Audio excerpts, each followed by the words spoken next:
Hello दोस्तों, प्रणाम। मैं सुमन गुप्ता अपने यूट्यूब चैनल पर आप सभी का स्वागत करती हूँ। आप सभी के बीच में बहुत ही सुंदर सा प्यारा सा देवी गीत गाने जा रही हूँ। कैसे लगेगा कमेंट बॉक्स में ज़रूर बताइएगा। मेरी वीडियो को आगे बढ़ाइएगा। मैया हमरी ऐसे सजी हैं जैसे लगी दुल्हनिया ना। मैया हमरी ऐसे सजी हैं जैसे लगी दुल्हनिया ना। मैया के माथों पर ओटी का शोभे, मैया के माथों पर ओटी का शोभे, ओटी का शोभे हो ओटी का शोभे।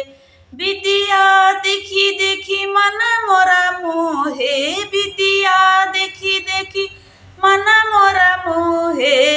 मैया जैसे लगी दुल्हनिया ना।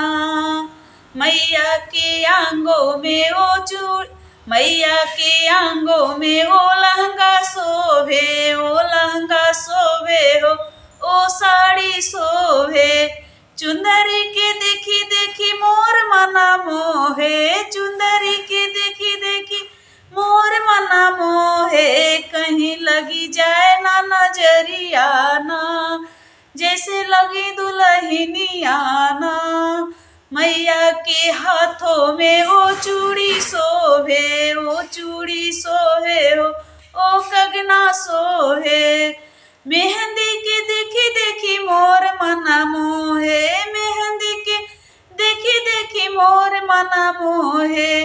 कहीं लगी जाए ना नजरिया ना, मैया जैसे लगी दुल्हनिया ना। मैया के पाँव में ओ पायल शोभे, ओ पायल शोभे हो ओ बिछुआ शोभे। महावर के देखी देखी मोर मना मोहे, महावर के देखी देखी मोर मना मोहे। कहीं लगी जाए ना नजरिया ना, मैया जैसे लगी दुल्हनिया ना। मैया हमरी ऐसी सजी है जैसे लगी दुल्हनिया ना।